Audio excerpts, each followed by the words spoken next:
ॐ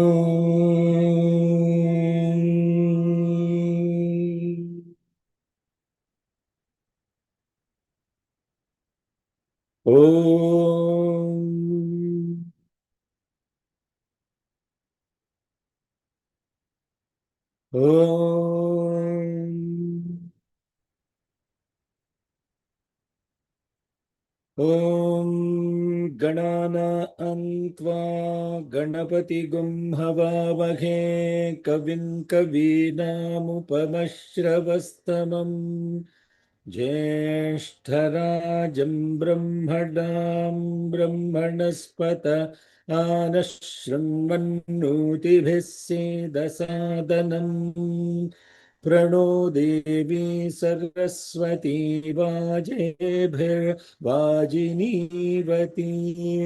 धीनामवित्र्यवतु गणेशाय नमः सरस्वत्यै नमः श्रीगुरुभ्यो नमः हरिः ॐ ॐ सहना भवतु सहनौ भुनक्तु सह वीर्यङ्करवावहै तेजस्विनावधीतमस्तु मा विद्विषावहै ॐ शान्ति शान्ति शान्तिः ॐ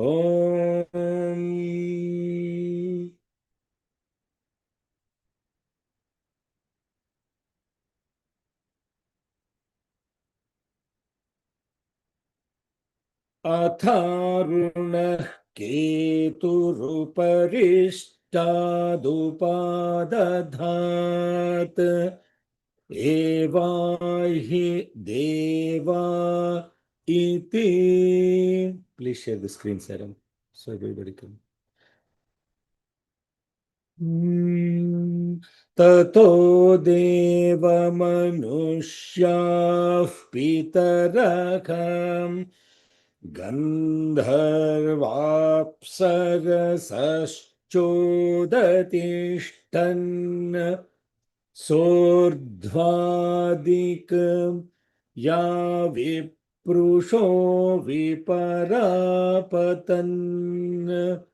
ताभ्योऽसुरारक्षागुंसि पिशाचो ताभ्योऽसुरारक्षागुंसि पिशाचोश्च ताभ्योऽसुरारक्षागुंसि पिशाचाश्चोदतिष्ठन् तस्मात् ते पराभवन् विप्रुभ्यो हि ते समभवन् तदेशाभ्यनूक्ताम्.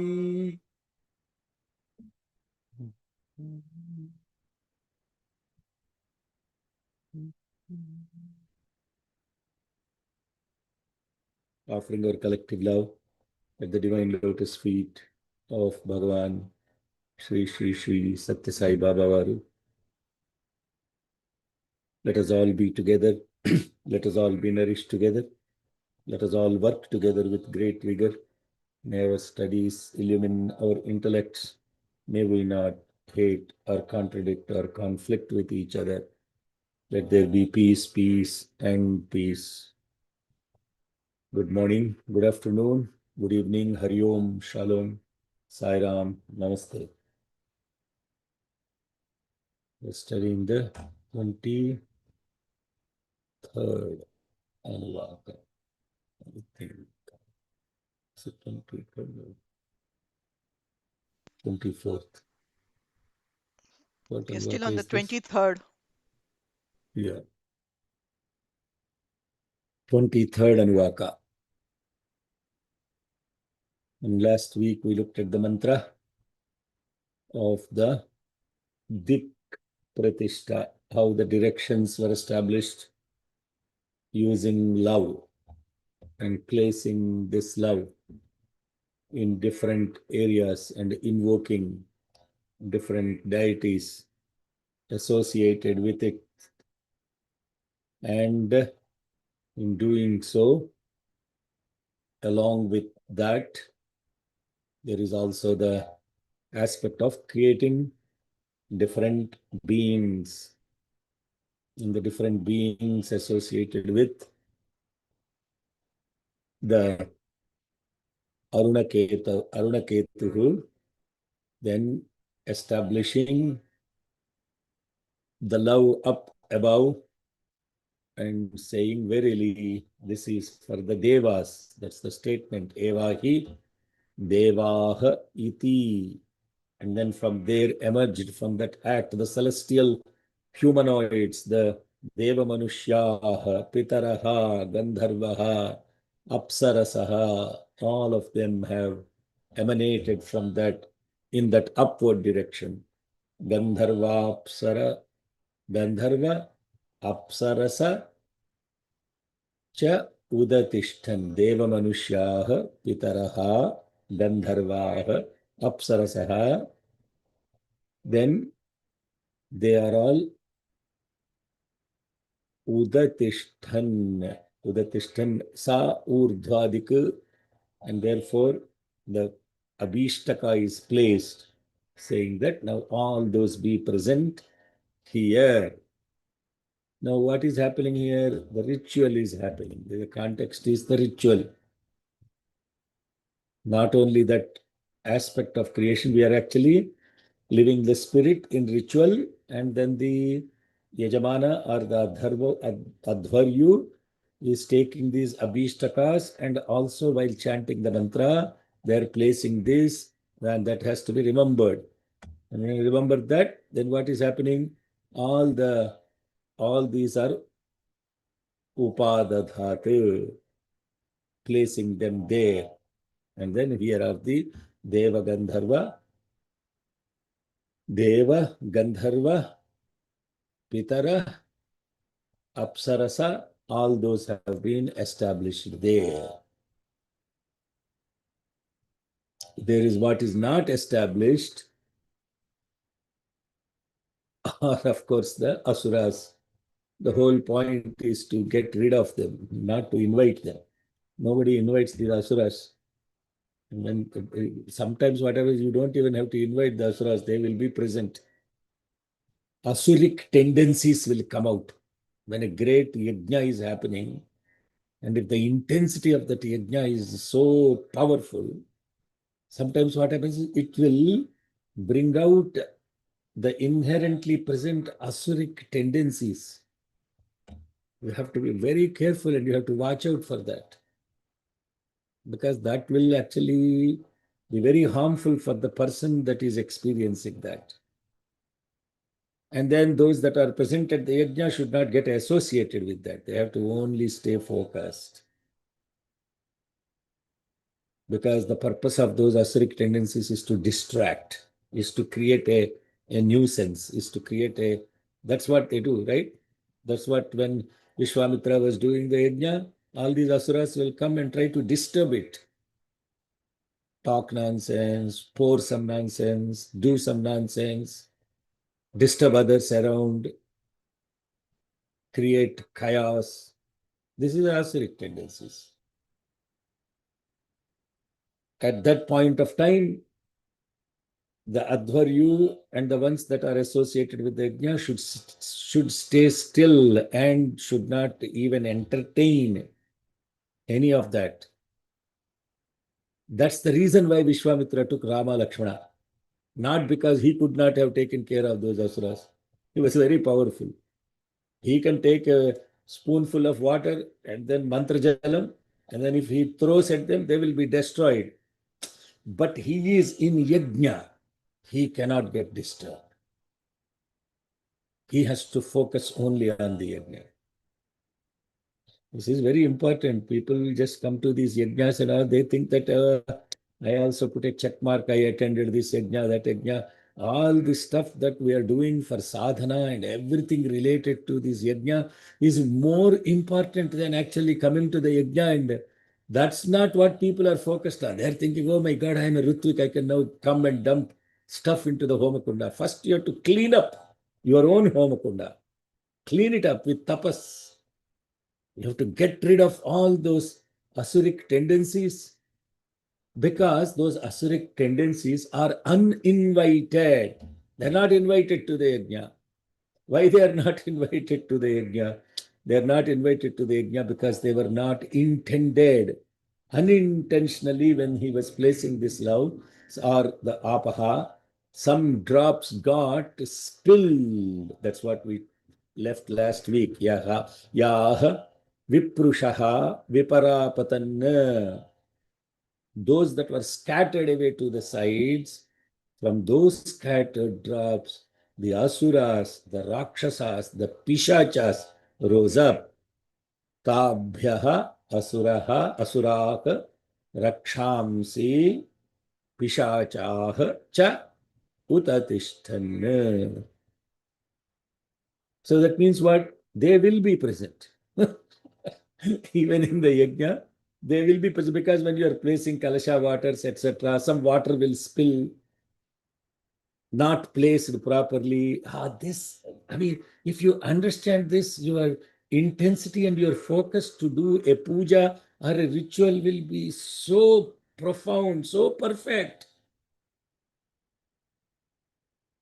So what happens when puja is happening, some guy will walk in, he will leave the God in front, he will, everybody is good now, please come, be seated.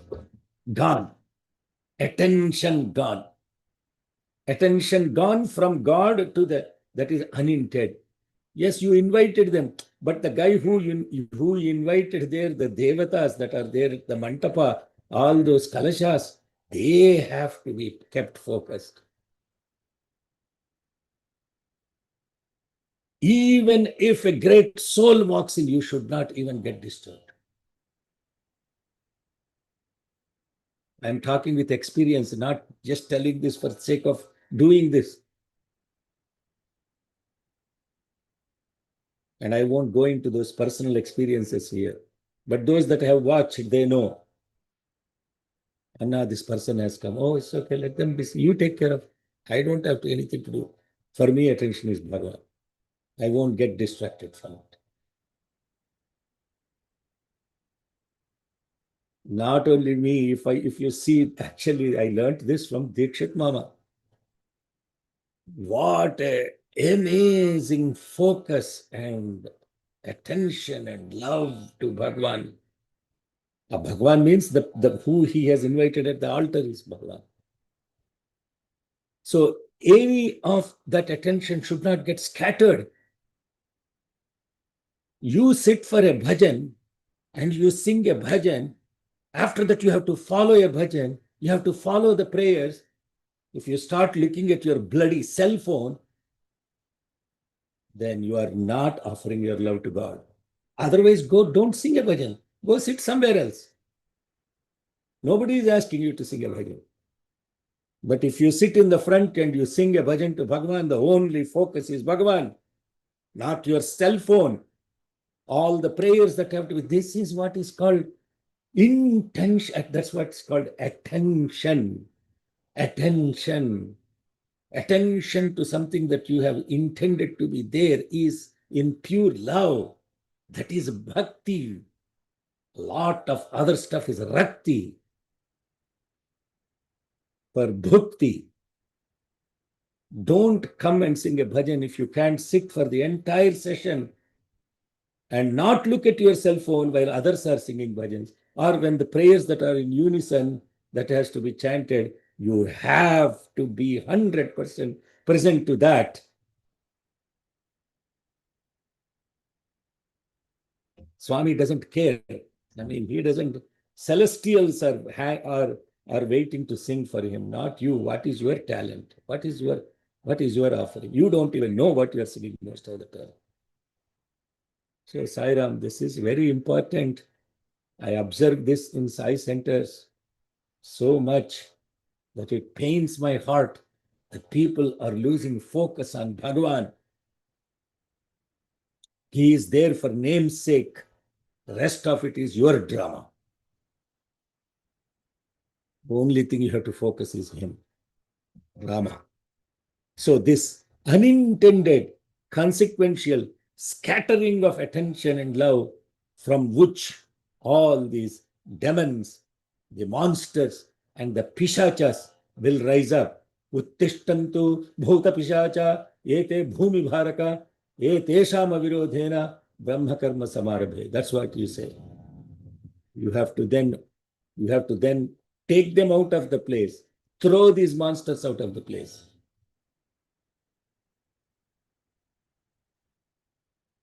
Tasmat te parabhavan, they will be thrown out. That is what it says. Tasmat te parabhavan. Therefore, these asuras will be thrown away. And where will they go when they throw away? They go to Patala. This, how do you know this? Because the mother herself said, hey guys, if you don't give the entire thing back to Indra and other gods, please go to Patala. If you want to be alive, please go to Patala. Otherwise, come and fight with me. Chapter number 8. Message of Sivaduti to Shumbha Nishumbha. After Bali was taken care of his ego by these 3 steps of Trivikrama, he was asked to go stay in Patala. And he was the great grandfather of Prahlada. So, who was born in the lineage. Amazing, huh? Not that they are great devotees. Rakshasas are also great devotees. But these Rakshasas, they want attention. They have to be attended to. That is the Rakshasa Guna. Constantly, Prativadu vadiki attention ivvali. Lekapothe they get very irritated. If they don't get attention, they get irritated. That is the Rakshasa. So therefore, Parabhavan, Tasmat te Parabhavan. I did not explain all this last week in detail. That's why I'm explaining this. So the conclusion of that is the directional sequence that is established, ends with that mantra number 96. And from here starts the Brahmana, the beautiful spiritual insight into what has happened so far. What did you say in the previous mantra? It says, Tadeshabhyanukta. Tadeshabhyanukta means the following mantra will actually give you the insight into how all of this has happened. The spiritual underpinning of that is now mantra number 97. Okay. Apoha yad bruhatir garbhamayan.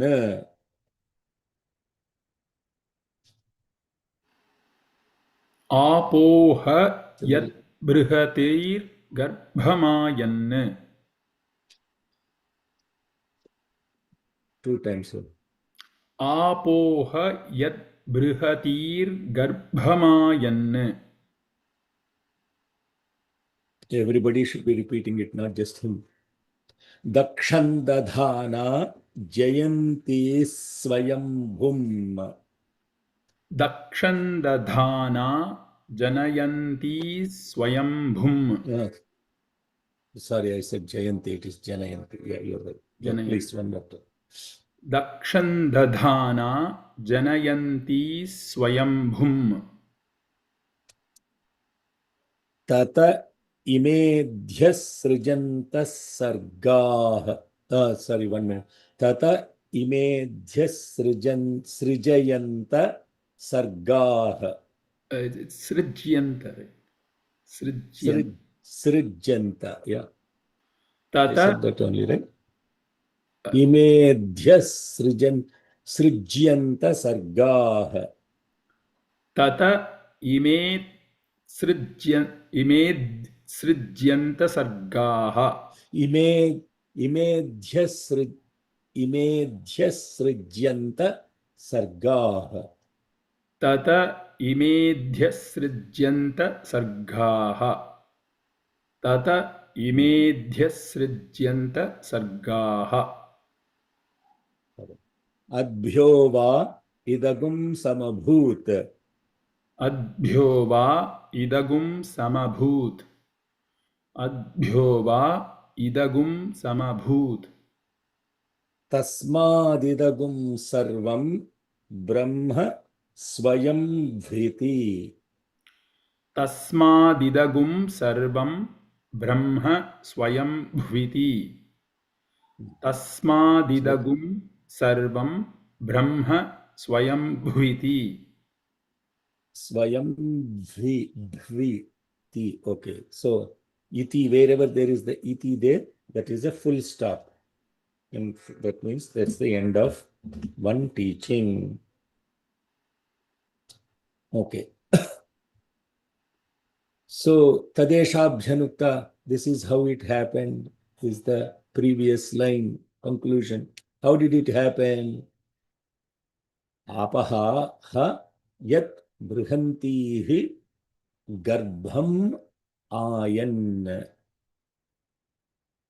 These vast waters, brihat means magnanimous, vast waters are already impregnated. Garbham ayan. The waters were already impregnated. What were they impregnated with? Daksham dadhanaha janayantihi swayambhum. They were impregnated with the daksha, means the power. The impregnated with the creative power, that is the basis of janayantihi swayambhum. That is the basis of self-generation, swayambhum, by itself.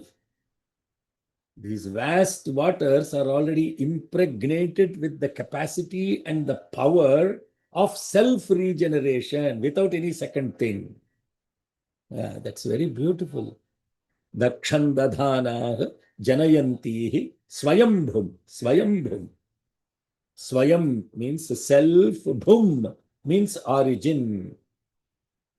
So that creative power that is already impregnated within, ime sargaha tataha adhi asrujyanta. Asrujyanta. Asrujyanta. So what it is saying, from those great powers of that waters, ime sargaha asrujyanta, all these subsequent creations have manifested. What it is saying? Everything is already pre-programmed, impregnated. Everything is in this waters. Adbhyaha va idam samabhut. Verily, everything has risen only. This entire universe has risen. Samabhut. Abhut means emergence. Samabhut means collectively. The entire universe has come only from just this waters. Therefore, all this universe is indeed Swayambhu iti. Swayam sarvam Brahma. Tasmat idam sarvam. All of this entirely Brahma Swayambhu iti is indeed from the Brahman, the self.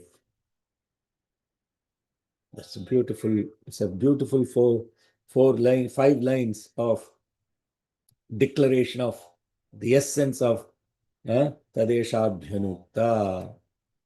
So we'll go a little more into this deeper. That's the essence of the meaning of it. So now that you know the meaning, it will be easy to connect to the words and then chant. Apo hayad brahatir भवायन्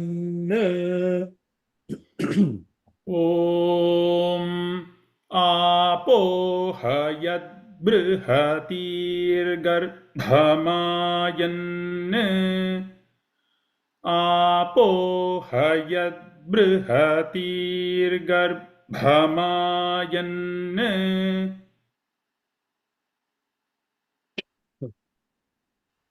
दक्षन्दधाना जनयन्ति स्वयम्भुम् ॐ दक्षन्दधाना जनयन्ति स्वयम्भुम् दक्षन्दधाना जनयन्ति स्वयम्भुम्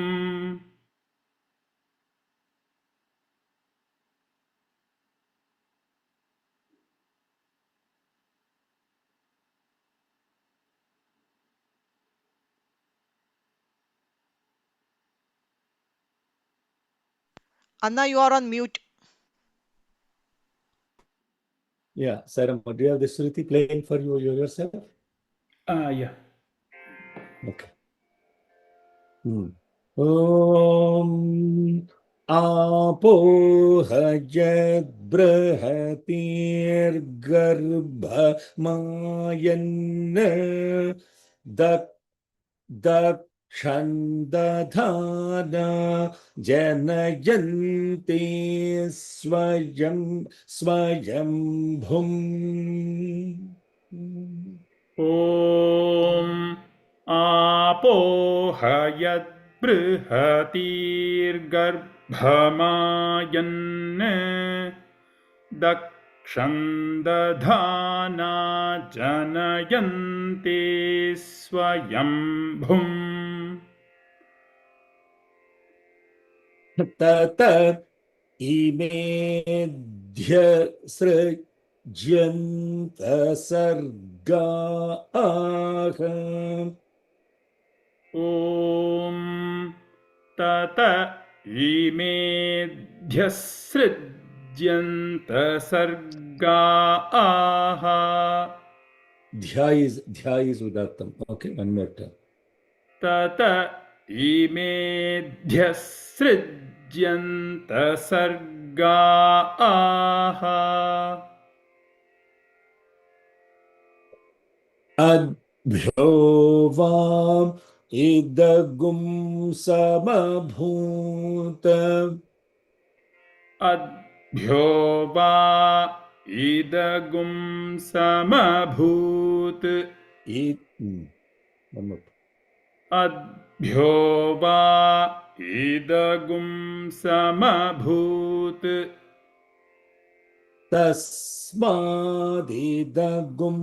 सर्वं ब्रह्म स्वयं भीति ॐ तस्मादिदगुं सर्वं ब्रह्म स्वयं भीति तस्मादिदगुं सर्वं ब्रह्म स्वयं भीति Bhvi is the syllable, right? भि Swayam bhviti तस्मादिदगुं सर्वं ब्रह्म tasarvam not okay, one more time. Let one more time. तस्मादिदगुं सर्वं ब्रह्म स्वयं भीति Very good, one more time. तस्मादिदगुं सर्वं ब्रह्म स्वयं भीति Swayam bhviti. See, you're putting swara on swa. भीति One more time. तस्मादिदगुं सर्वं ब्रह्म स्वयं भीति Swayam bhviti. So You have to get grounded on the Udattam so that is your grounding. Huh? So don't let loose. That's the base. And then everything else is the Maya around it. Okay. One more time.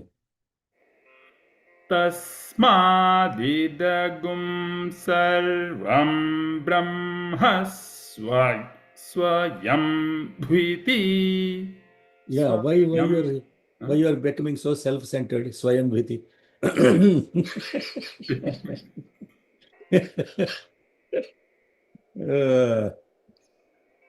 Swayam Viti. Swayam Viti. Okay. Tasmadidagum sarvam brahma swayam Viti. ॐ तस्मादिदगुं सर्वं ब्रह्म स्वयं भूति Okay, good. That's very good. If I say one more time, you will. But if you say one more time, you become self-conscious. So this 2-time chanting is a very important spiritual exercise. The first is just to focus on only the syllable, whatever is exactly there, just focus on that. And the second time when you chant it, you chant with a little more awareness about that, so that then it gets instilled. So what is this mantra is now saying inside? We already looked at the literal meaning of it. This what it is, this mantra should raise a lot of questions if you are paying attention. The question is, there is this apparent separation of waters.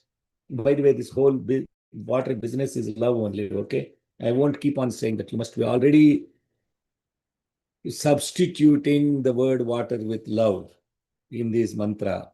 Apaha, this incredible vast love is already impregnated with the creative power. And the creative power, which is the basis of the entire creation, the creative power is the basis of the creation. So that means it's already impregnated with this creative power, and that creative power is the kurma, and that kurma is the one that came out as the creative power, as the Shakti. We already went through that.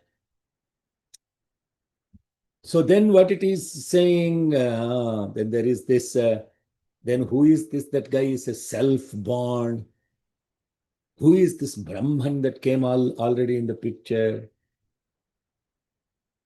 Then there is this love, then there is the love, there is the Brahman, and this Brahman is the guy that is self-originating. Are there two things then?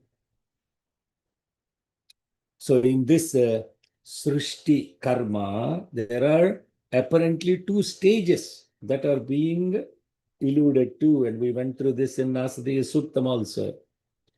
The primordial, undifferentiated cosmic matrix that is all complete amalgamation, which is the subtle, the causal material of the universe, is one aspect. And then from which this Swayambhu is the first cosmic consciousness or soul that is manifesting within that material and shaping it. This is very beautiful. Are you tracking with me? Am I losing you guys? Are you paying attention to all of this?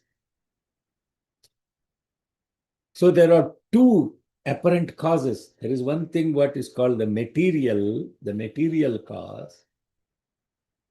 And then there is the efficiency cause, or what is also called as the maker. The maker, the made. Two things are happening here. But this creates confusion, not in you and I. created confusion in highly evolved souls like Madhvacharya, Ramanujacharya, Acharyas have struggled with this. And they all really got up, oh man, there is this material and there is the maker. So there are two things that are existing. There is the clay and the potter and needed the clay to make the pot. Therefore, there are two things, all of this stuff. So very simply put, what this mantra is saying, not I am saying, this mantra is very clearly saying that everything is only one Ra. The rest of it is all only used as a pedagogical tool. Pedagogy, you know what pedagogy is? Yeah? Method of teaching is called pedagogy. It's a pedagogical tool. Because the mind cannot see unity, it has to be given a duality. Because the nature of the mind is dual, it can be only made something understood by with what in its own awareness. Therefore, it is described as two. You understand? Are we all? Huh? Chandrasekhara, Saishwara. Are you tracking with what I'm saying? Yes, sir. Okay. So therefore, it is not two. It is only one. Arey, how can it be only one, sir? You are saying that in the mantra is saying that to begin with, there is this primordial, unmanifested, chaotic state of potential for creation. And then you are saying there is this Swayambhu who is now shaping out of it. Why are they one? How are they one? Embedded or impregnated or hidden is the kinetic aspect. The potential aspect and the kinetic aspect are together. And that which is together is what is called the self-born or Swayambhu, or another word for it is Shambhu. Shambhu. For those of you who are coming to Devi Mahatyam classes, Shambhu, Shumbha. What is the difference? I asked last time. Shambhu, Shumbha. So this Shambhu is the Swayambhu. Bho, Shambho, Swayambho. What is that? That Dayananda Saraswati Swamiji wrote that beautiful. Bho, Shambho, Swayambho, Shambho. So how do we understand this? To understand this, the potter maker, the goldsmith, rings, all those metaphors will fail. Because the moment you say potter and the pot, the potter and the clay, two things. Goldsmith and the gold, two things. Right? But the only example that will work for explaining this, who is the realized soul that knows this already? Huh? Who is the realized soul? Wave and the ocean. What is the... Sorry, that's not the example. Okay. Anybody else? Realized soul. Where is the Baji here today? She went somewhere. Right? Damayanti, Baji, these people are, they're very keen listeners. They'll get these examples. Spider web. Ah, very good. The spider web example is the best example. Okay, explain to them. How did you conclude with that? So the spider creates web from his own. It comes from within. Yeah. So how many things are there when it created the web? Only one thing. It has. After it, you have to listen to the question carefully. After it created the web, how many things are there? Two things. Okay. Only two things. So you are clearly a Madhvacharya follower. Okay. I'm a new Okay. student. If there are any Jai Srimanarayana people, they will say three.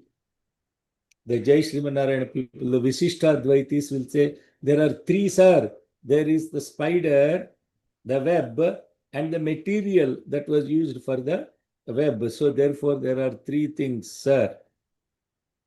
First the spider, then there is the material, and then the web. So three things exist, sir.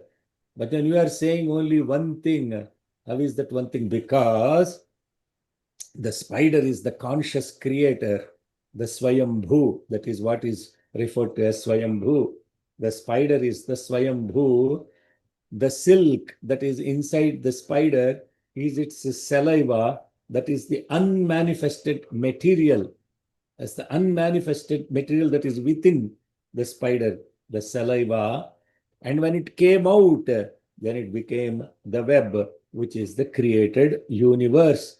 So in reality, the web, the saliva, the spider, they're not different from each other. Everything came from only one, the spider, the Swayambhu. Very good. You caught up very quickly. Okay, very good. So therefore, that is how we understand this mantra. Hence, all the perceived, what is called as the sarga, as creation, is nothing but Brahman. So then why are they talking about three things? Because you cannot grasp the concept. Therefore, they are creating the stages of creation. And hence it is referred to as this.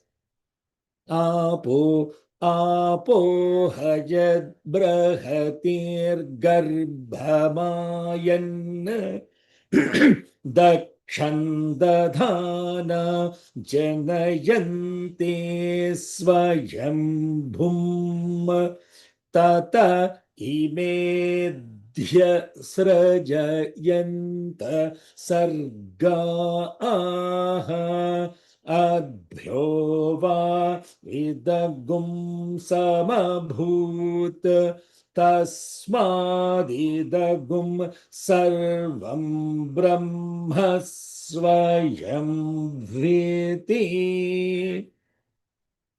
So with this, once you understood the process, the entire thing is now dissolved into one thing called the Brahman, and that Brahman is what is referred to as Swayambhu, and that is the rest of the stuff is all made of this water, the love, by this Brahman.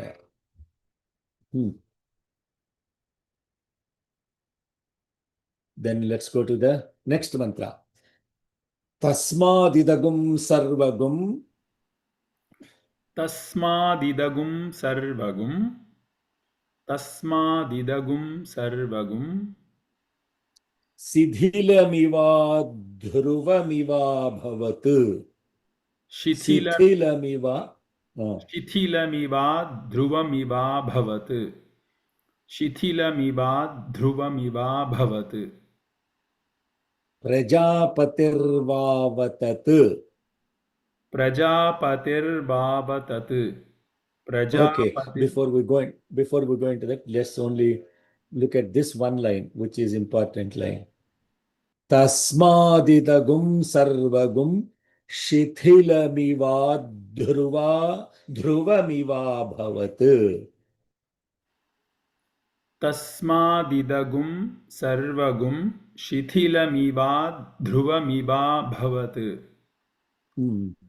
Actually, that shithilamiva, that shithila, cash, miva, me, okay, that is adhruvamiva abhavat. So that's why dhruvamiva abhavat means the meaning will change.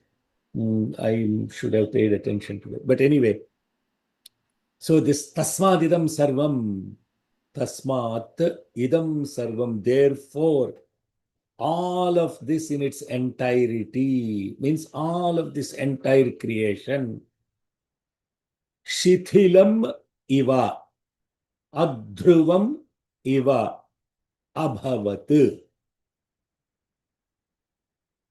So when this creation, this whole thing, these sargas have happened, all of that creation in its beginning, how was it? Shithilam. Shithilam means loose.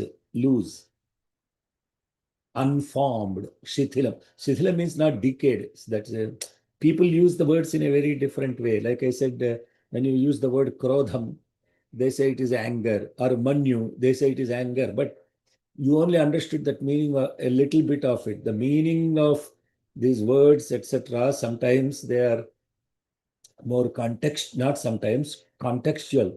Hari means Vishnu. Hari also means monkey. So if you only use the word Hari and you think it is only Vishnu, in some mantras, you will not even understand why the Hari is used in the context of a monkey. You have to understand the meaning based on the context. That's called Niruktam. So therefore people are confused.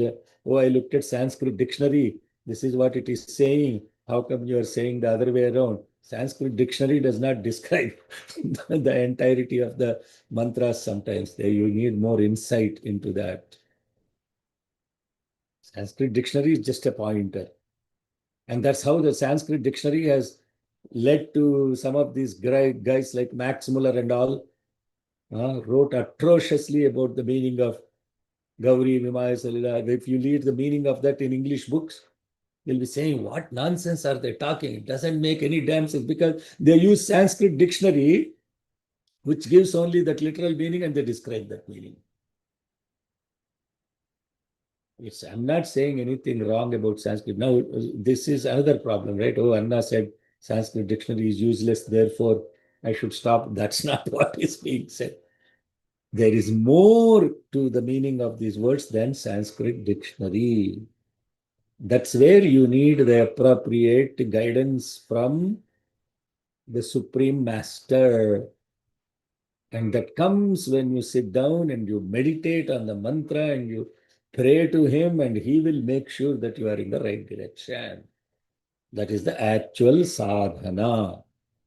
So Shithilam means not decayed. It's loose, unstructured.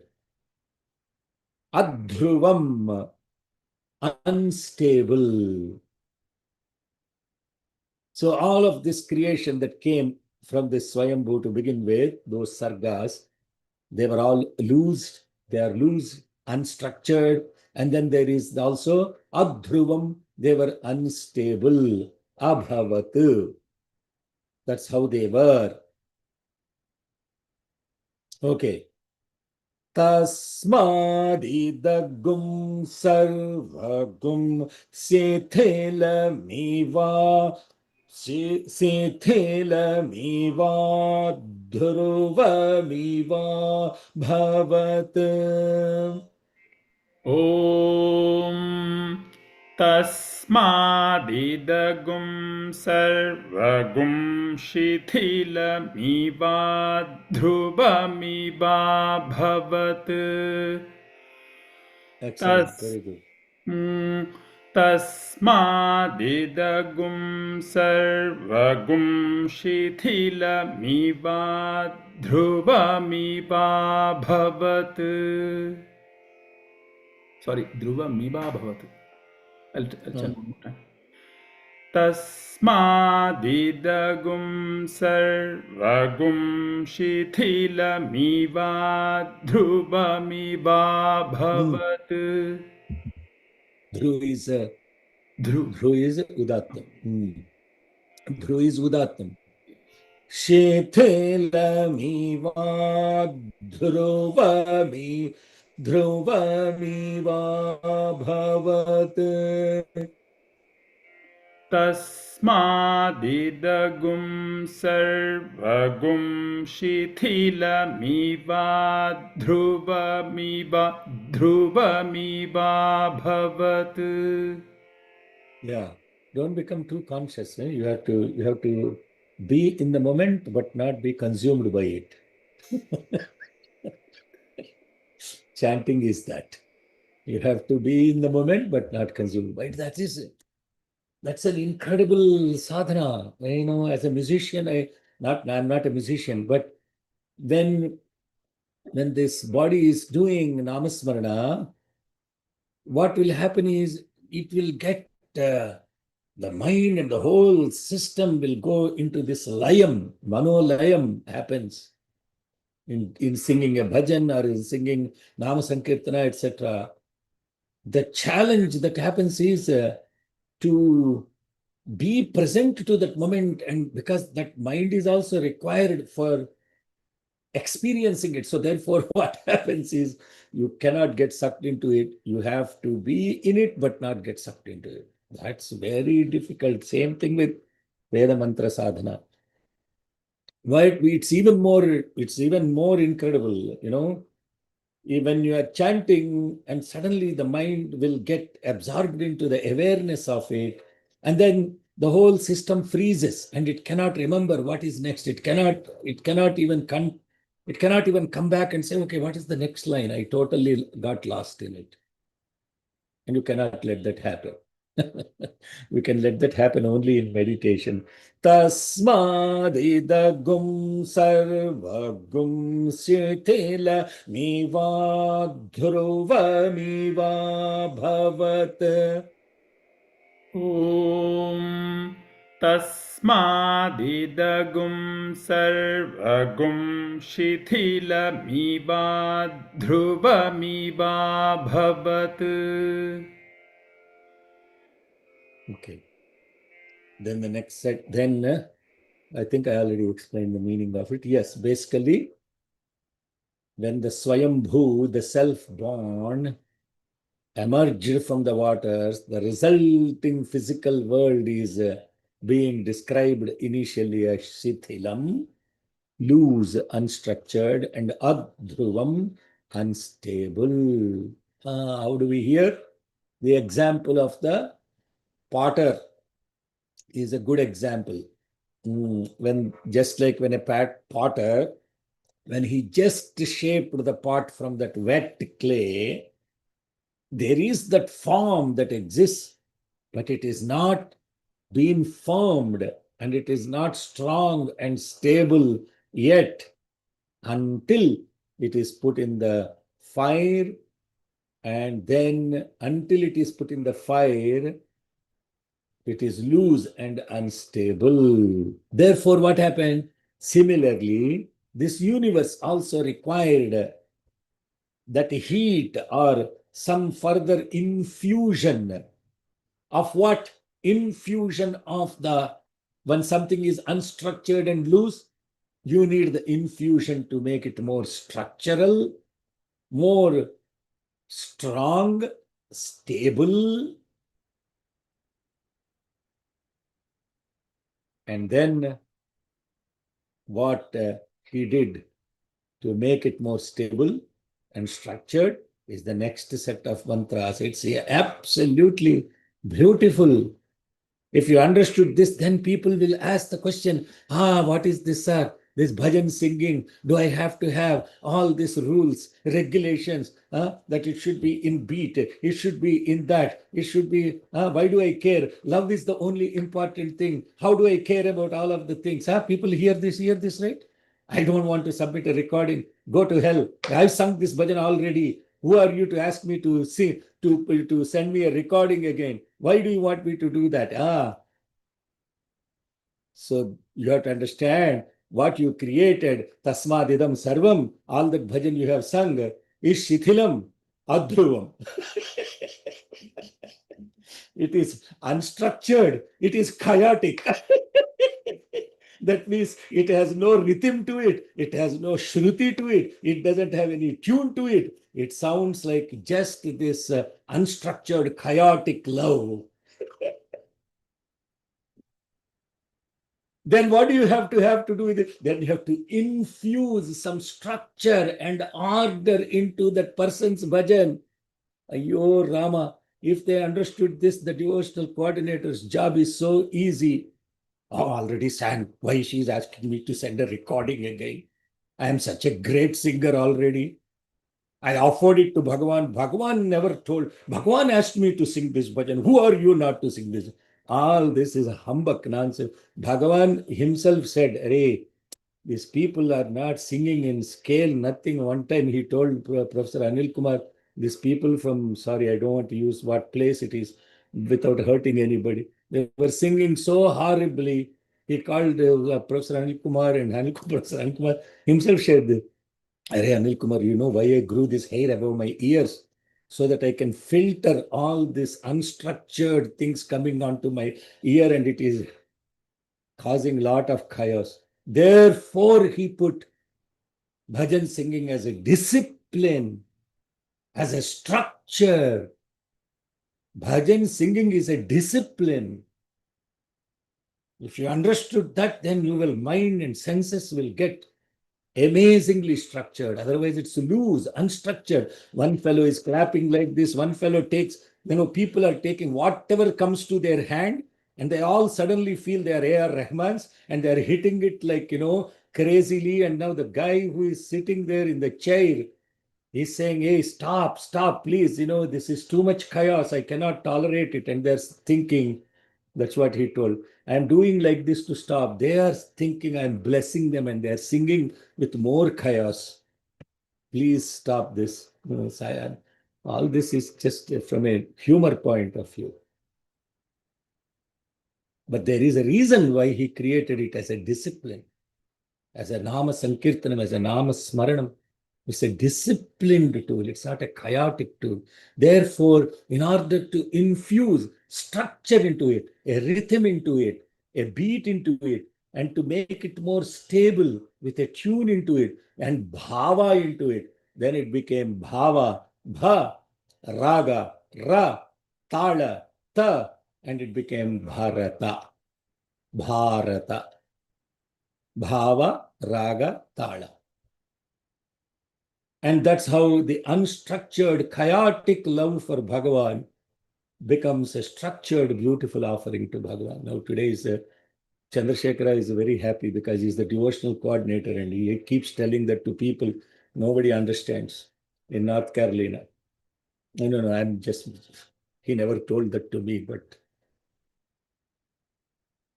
but I know our devotional coordinator has a hard time. People will ask why I have to follow all these rules. Okay, so what did he have to do in order to infuse that? That is the next mantra. Prajapatirvavatat.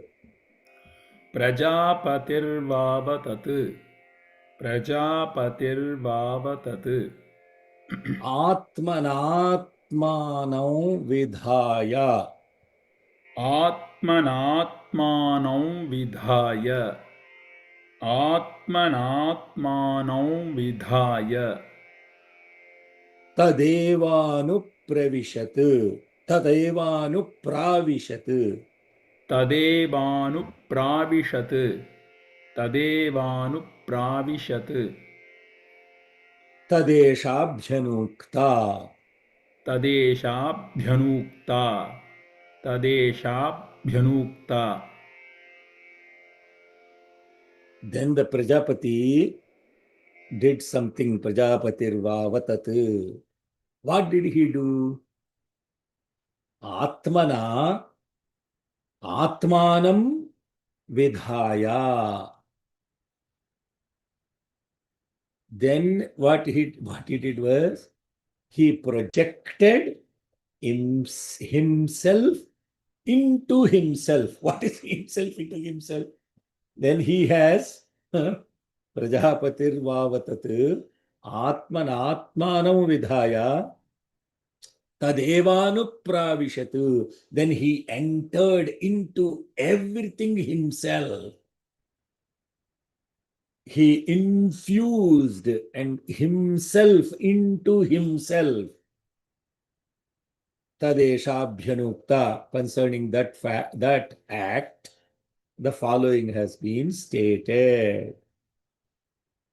This is the beautiful mantra, what God did in order to, what did he infuse to create structure and order?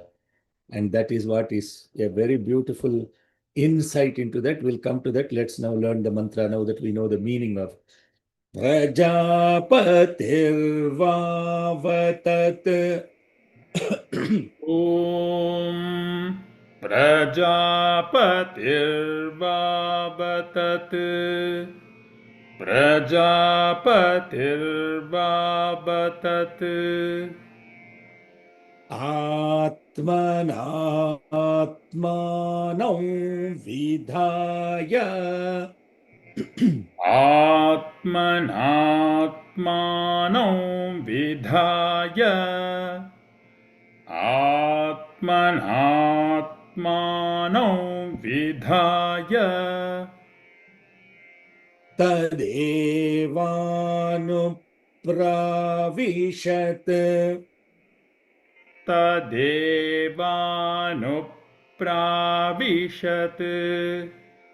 तदेवानुप्राविशत्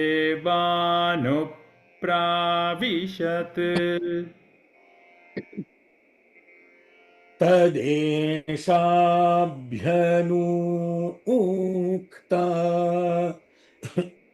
तदेशाभ्यनुक्ता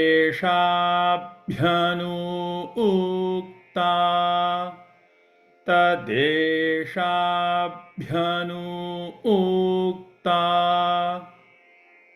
प्रजापतिर्वापतत् आत्मनात्मानं विधाय तदेवानुप्राविशत् तदेशाभ्यनूक्ता ॐ प्रजापतिर्वावतत् आत्मनात्मानं विधाय तदेवानुप्राविशत् तदेशाभ्यनुक्ता Chant the first line. प्रजापतिर्वावतत् Okay, very good. Thanks. So,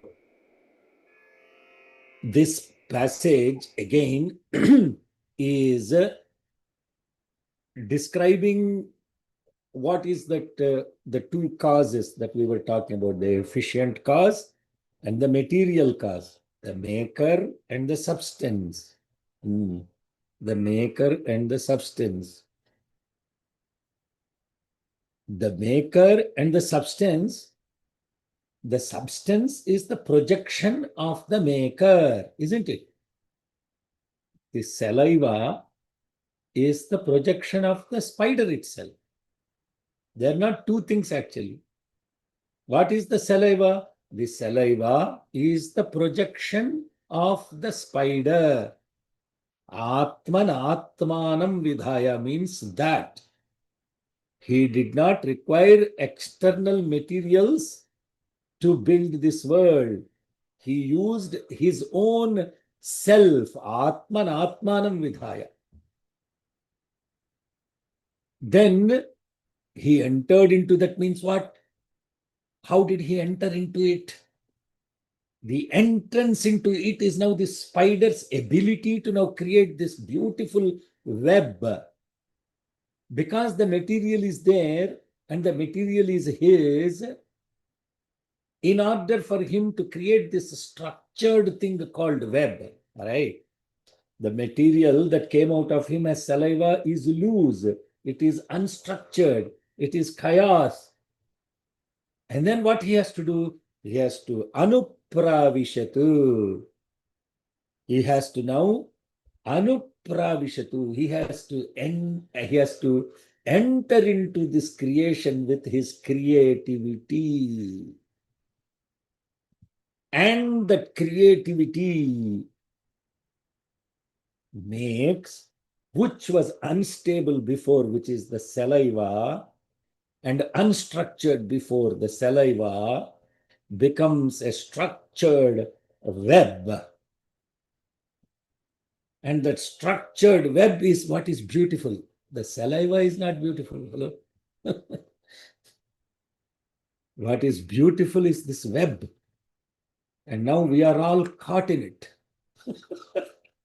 It's called internet. We are all squarely caught in it. And we cannot get out of this web. Hello, Saira.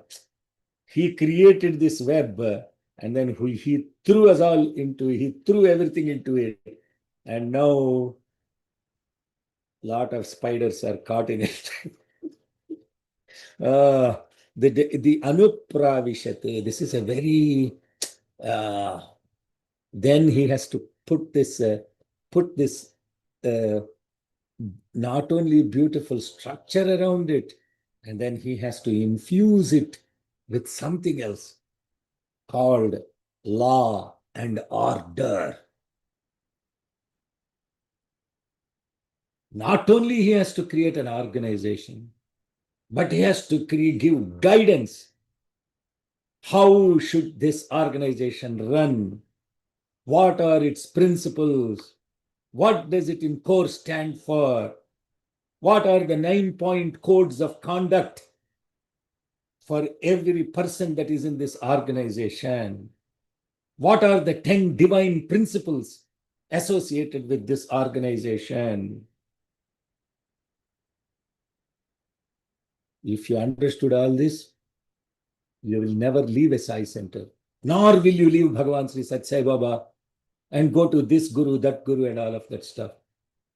There is absolutely, the whole thing is a beautiful, incredible projection. What you see with Bhagavan Sri Sathya Sai Baba and these mantras, they go just like this.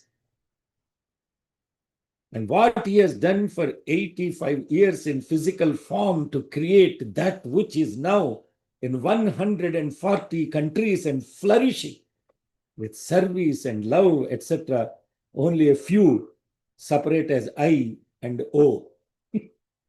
Means the ego and others. That's called I-O. The ego and others is called I. The ego is I. Others is O.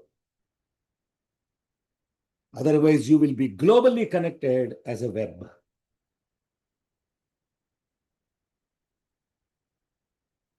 Even the names of Bhagavan Sri Sathya Sai Baba have deep spiritual meaning.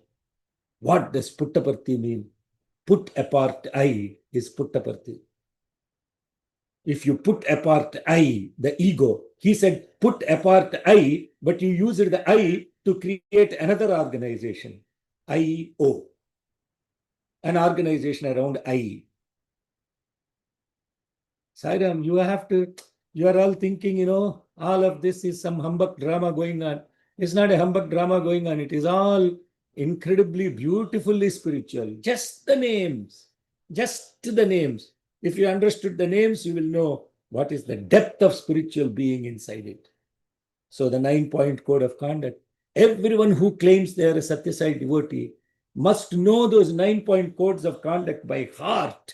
Then only you will be in the web.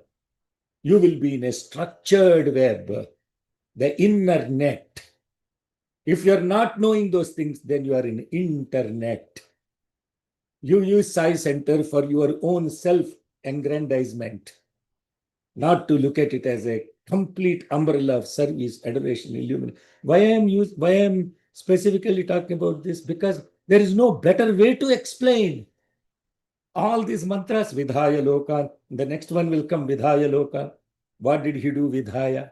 Tadesha Bhyanukta. How did he create? How did he bring structure into it? There is no organization that I have seen except from Ramakrishna Mission that has such level of incredible discipline and dedication and devotion. People won't even move from the places when Bhagavan comes out for darshan. Otherwise, it is all chaos, everybody running everywhere. So then you know that, then you see the person who is creating this organization, he is infusing himself into that. Then once you know that, then you know that the organization is Bhagavan himself. It's not separate. You have to follow the rules and the regulations, the order with which it is created. If you decline that order with which it is created, you are declining Bhagavan himself. Don't give this spiritual talk that I am so evolved I am, apart from all this organization. I just have love for him. I don't care about anything else. This is all unstructured, unorganized, chaotic thought process that disturbs everybody around you. Follow the master. Follow the master. Know the 9-point code of conduct. And for every Satsai devotee on this platform, if you do not know what those 9 are, go read what these are and understand why he created those. It's very beautiful. Maybe one of these days, the topic should be 9-point code conduct of Bhagavan, how they help you, how they help your family, how they help the society, how they help the world. All 4 aspects he has embedded in 9-point code of conduct. And that 9-point code of conduct is the next set of mantra. Vidhaya lokan, vidhaya bhutani, vidhaya sarvah, pradisho dishascha, prajapatif, prathamaja aratasya, atmanatmanamabhi sham vivesheti. Baba, what a beautiful thing. Maybe this talk should be given to all Sai centers so that they understand what Bhagavan has done with creation to begin with. How did creation come into existence? What is the purpose of order and structure associated with it? In very simply put, that order and structure is called love in action, and love in action is dharma. Love in action is dharma. Sairam, I think we'll pause there. We'll take, because we completed 97, Tadeshabhyanukta. This is how it is done. That's what it means.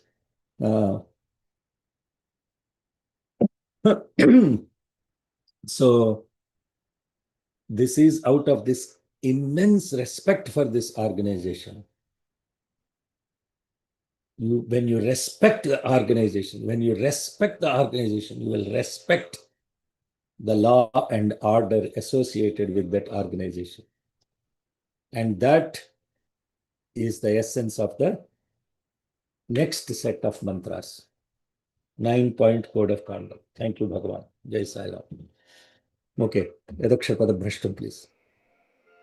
ॐ यदक्षरपदभ्रष्टं मात्राहीनं तु यद्भवेत् तत्सर्वं क्षम्यतां देवनारायण नमोऽस्तु ते विसर्गबिन्दुमात्राणि पदपादाक्षराणि च न्यूनानि चातिरिक्तानि क्षमस्व साईश्वर अपराधसहस्राणि क्रियन्ते हर्निशं मया दासोऽयमिति मां मत्वा क्षमस्व साईश्वर अन्यथा शरणं नास्ति त्वमेव शरणं मम तस्मात् कारुण्यभावेन रक्ष साईश्वर हरिः ॐ तत्सत् Shri साईश्वरार्पणमस्तु.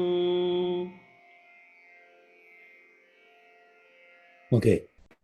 Are there any questions, comments? I know my dear sister Akila asked me once, Anna, please talk about Suprabhatam one time, so that when we are all chanting, any request that comes is never forgotten, but it will manifest when he brings it out. So Bhagavan said that when we are looking at everything in Bhagavan's life and everything that Bhagavan has done, there is no act of his that is around the self-ego, the I. No act, no discourse, nothing associated with his life. It's complete selflessness. It's complete love. We are thinking we are waking up singing that Suprabhatam to him, but if you understand that Suprabhatam, it is nothing to do with him actually. We are thinking this Ashtotra is about this, chanting names that are related, but it's nothing about the him as in Satyasai as a physical form. It's an incredible It's all about how to transform ourselves. Everything about Bhagavan Sri Satya Sai Baba is how to transform ourselves. And for that, we get to that stage only if we put this selfishness called I, and then you organize around this I, then it is called. You can fill the blanks. If it is all about expansion by putting apart this I, then you really, really become connected to everything, everybody, independent of caste, creed, religion, gender, affiliations, nothing. No, it doesn't even have to be his devotee or not. There are many people that are registered for the MySSS that are not even quote unquote Satya Sai devotees. And they were seeing all the structure around this and they are baffled. And some of them, I encouraged them to go see the Ujjain videos and all of that stuff. One gentleman calls me and says, "Sir, I saw that Ujjain video.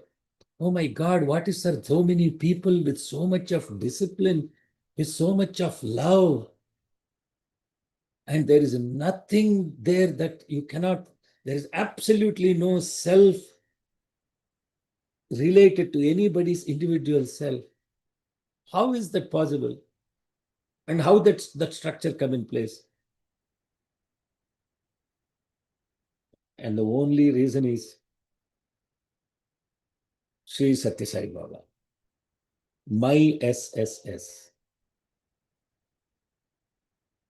Then there won't be any selfishness infused into it. And that experience is what will expand our own awareness, and never miss those opportunities. Okay, any questions, comments on the class today? An- It's very Anna, I have one. powerful, yes. Yes. S- So I understood most of everything, but maybe I could not fathom when you said that the potential state as being chaotic. So I didn't understand how that state can be chaotic, or the when you were explaining also the saliva and loose or unstructured. That all I understood, but still I still didn't get how that potential state can be uh, chaotic. Yeah, when the word chaotic actually means unorganized. Chaos, entropy. In thermodynamics, they call it entropy. I don't know. Sorry if I'm using too much of scientific terms here. Law of thermodynamics. It's very incredible. Science is an expression of divinity too. Entropy, enthalpy, these are scientific words used to describe. Entropy means disorder. So this whole, it's a fluid thing. Nothing is structured, nothing is ordered. That's what it means. Okay. So Oh, I was thinking you from are the thinking, point of view of Brahman itself being in that potential state and that being chaotic. I was thinking from that yeah, point yeah, of yeah, view. yeah, yeah, yeah. He's not at all organized. You see all these, I realized souls, Brahman, they are so disorganized.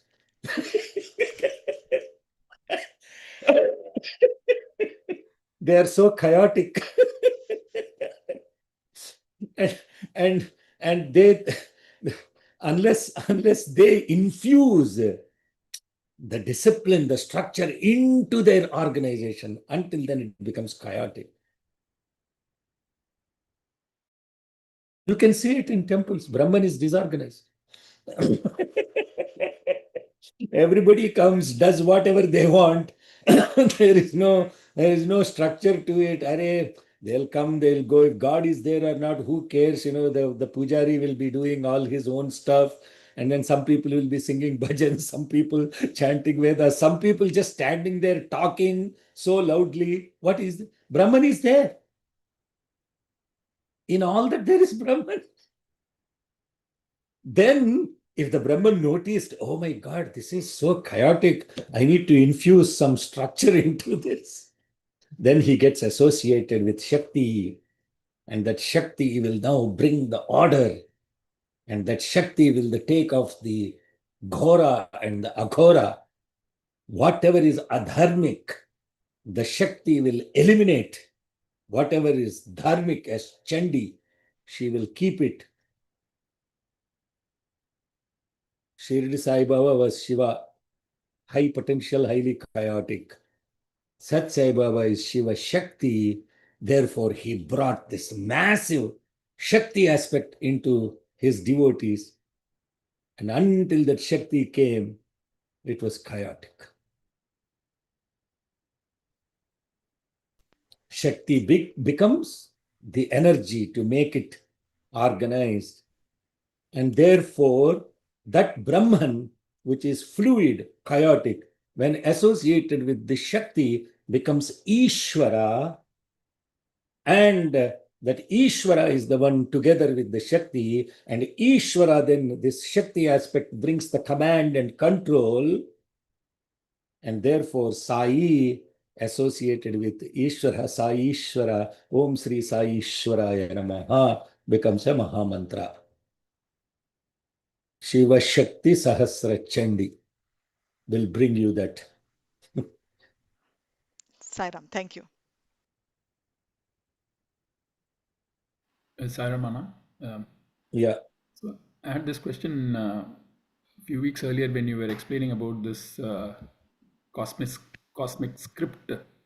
So, and I was trying to connect this with this Cosmic, Brahman. what was the word used? About the Cosmic what? cosmic script, Ah, where Brahman is the cosmic director, and the script is already pre-written. Ishvara is. Oh, Ishvara is the Mhm. yes. So this Brahman, Brahman has no agenda at all. Okay. You have to understand, Brahman has no agenda. He will let everything be fluid only. That's what is that he's embedded himself into the love aspect of it. And then this is a very beautiful mantra. It's a very beautiful how, if you understood this, you will understand all the 5 human values incredibly well. Yes. So now the question is, okay, whatever the cosmic director, call it Brahman, Ishvara, whatever, doesn't matter. Yeah. So so whatever that we do, it's all pre-programmed, right? Now you're talking about individual. You are right. Yeah. Because okay. so I had this question a couple of weeks before about the karma aspect of the actions, whatever that is done. Is it also pre-programmed, or is that something based on the governed by these laws? So if there is a breakage in the law, then if the law is not properly followed, then the consequences of those actions, is that also is pre-programmed, or it's all part of this whole universal law? Oh my God, this is a very loaded question. So you are bringing in now the aspect about where does all the individual ego-related karmic consequences come into picture in the context of this creation? That's the question. Is that correct? Yes. Is that what I'm understanding? Correct. Am I understanding that correctly? Yeah, well summarized, Anna. Yes. Okay.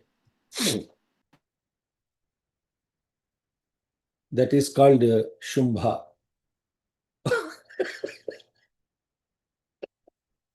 Shambhu. We were talking about Shambhu. Now, brother is bringing this thing called Shumbha. Yeah? Are you tracking with the 2 words? Yes. Whoever is learning Devi Matyam should, by this time, we are in getting into 10th chapter. Shambhu is what we are talking about, right? Swayambhu. Yes. Shambhu and Swayambhu is what we are talking about. And Chandrasekhara's question is, what about Shumbha? Shumbha is the individual ego. Shambhu is the self-luminescent Swayam Prakasha, non-attached to anything, and that is the supreme, like the sun. And then he's asking about, what about the reflected light in the pot of the same Swayambhu? Now it is reflected light in this pot. The reflected light in the pot is called Shumbha. All the stuff related to what you're talking about, karmic consequences, everything is associated with this Shumbha, not with Shambhu. Why are those consequences applied only to Shumbha and not to Shambhu? Why is the question? Or how is it? Is the question. Because this reflected light thinks that everything that is happening is because of the reflection itself. Nothing to do with the supreme luminescence. Are you tracking with me now? Are you in the logic with me, Sairama? Yes, Yeah. yes. If I am losing you in the logic, you should connect back. So we talk about two things here: Swayambhu, Shambhu, and then there is the Shumbha, which is the reflected light in the pot. And this reflected light thinks that everything is happening because of that reflection of light. And that is what I am calling about I-O. The I and the organization around it is called I-O. This is Shumbha. The moment you connect to this, your whole perspective will change.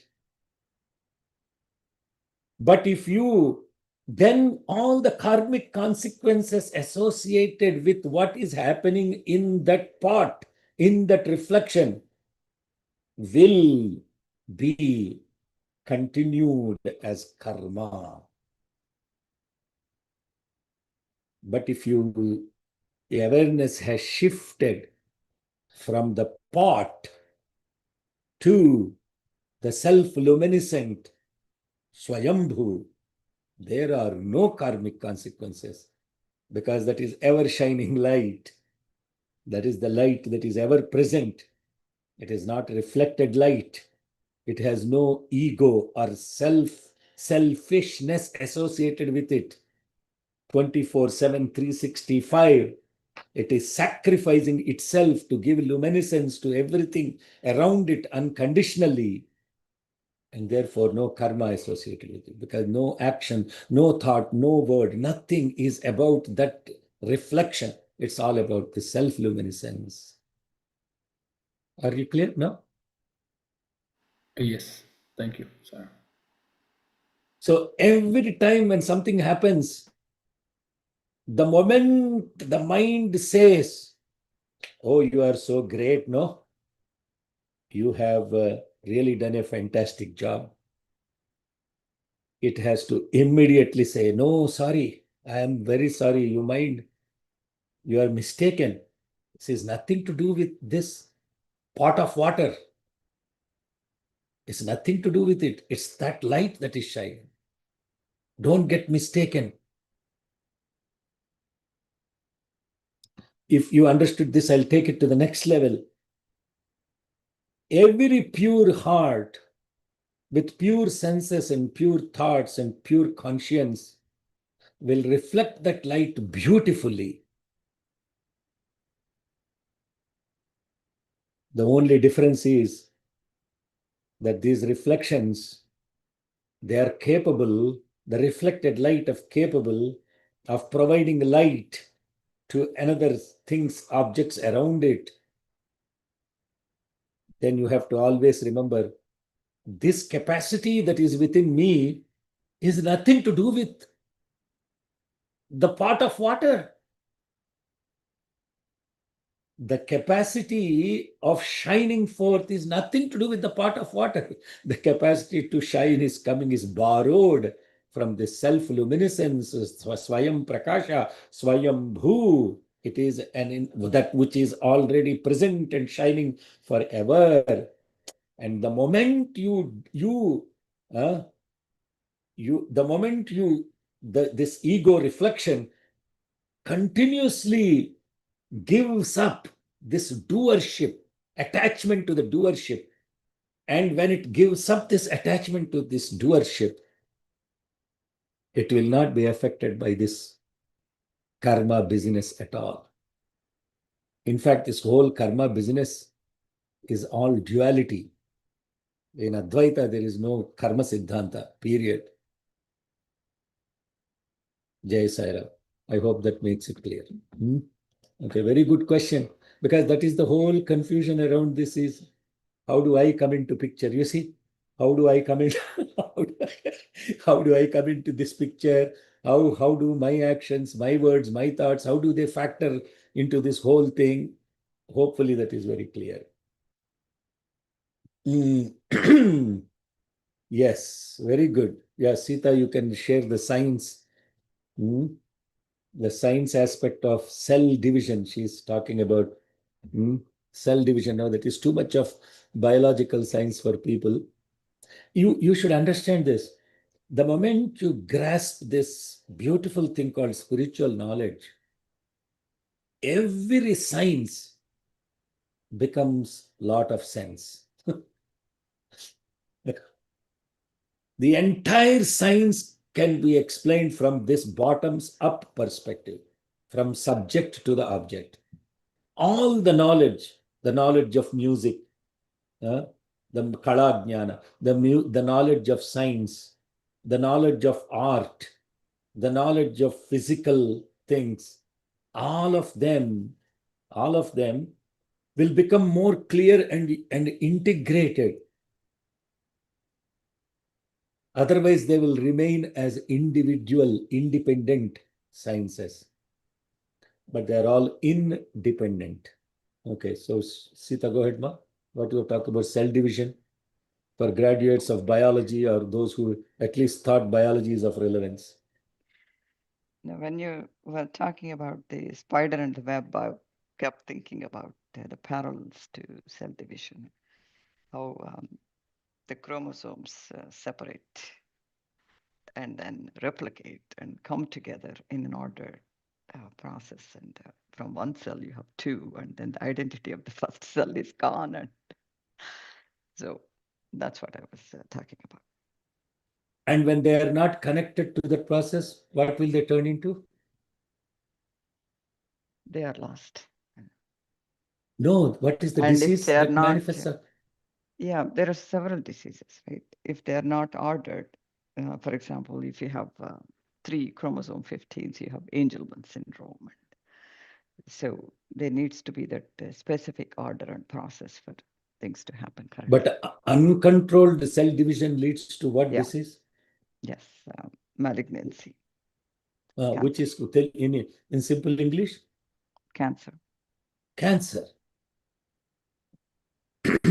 Uncontrolled cell division without a process of control causes cancer.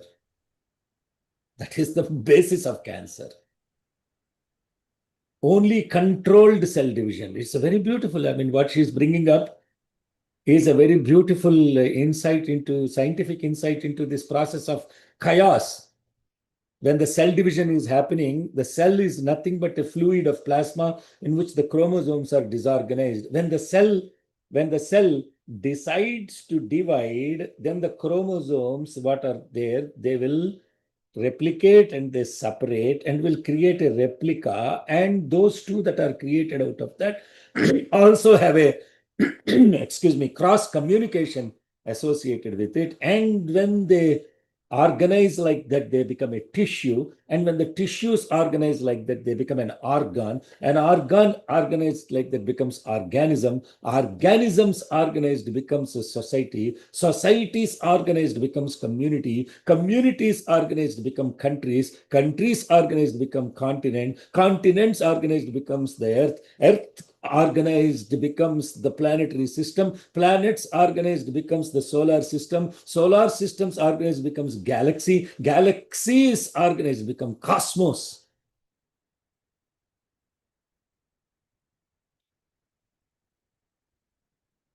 Now you understood. So can you understand this thing called cosmic order that we talked about?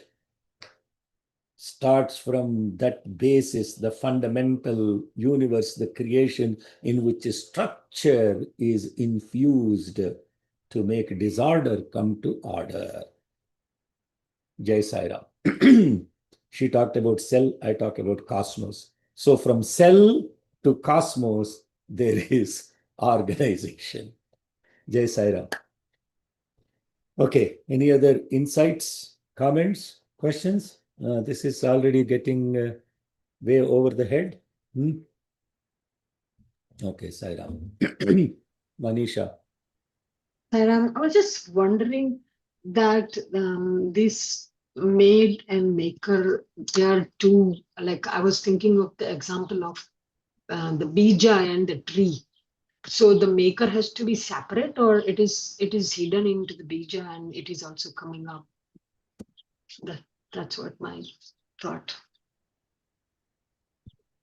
You're asking, is the seed separate from the tree? I mean, seed, tree is in the seed. That's what I was thinking. And like Tree is in the seed, and seed is not in the tree. no, they are together. So that's why Okay. that is the example I was looking at it. Okay, And how do so? So what is common to both of them?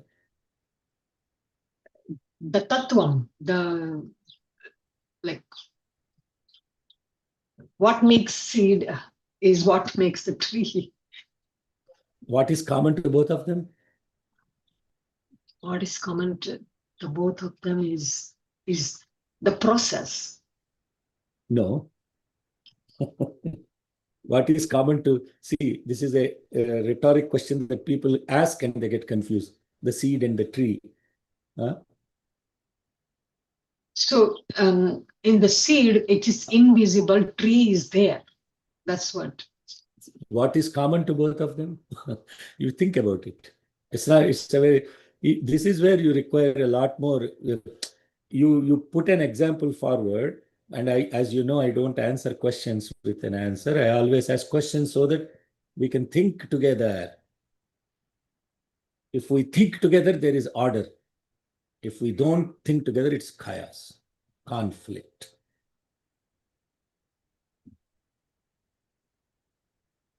Anybody knows the answer? What is common to the seed and the tree so that we don't see them separate?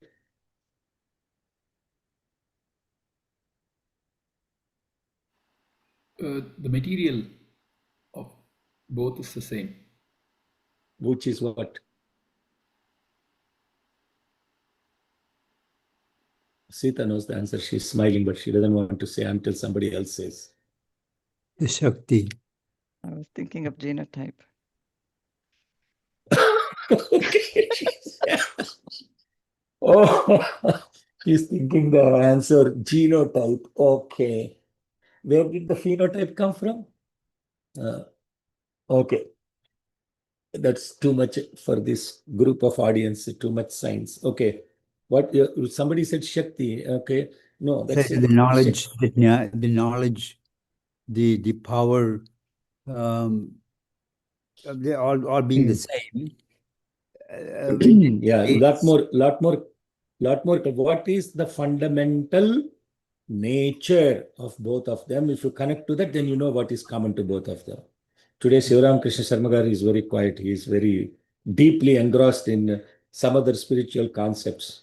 No, sir, I met with an accident. I met with an accident, and I am Oh. okay. Because I fallen down from the scooter. when I was driving scooter in my locality in UK, and I have got little injury on my head and other things. So my thinking capacity is. Oh, Sairam. Oh God. Okay. Yes. Somebody Sairam, was Uncle saying something. Shekhar. My Uh-huh.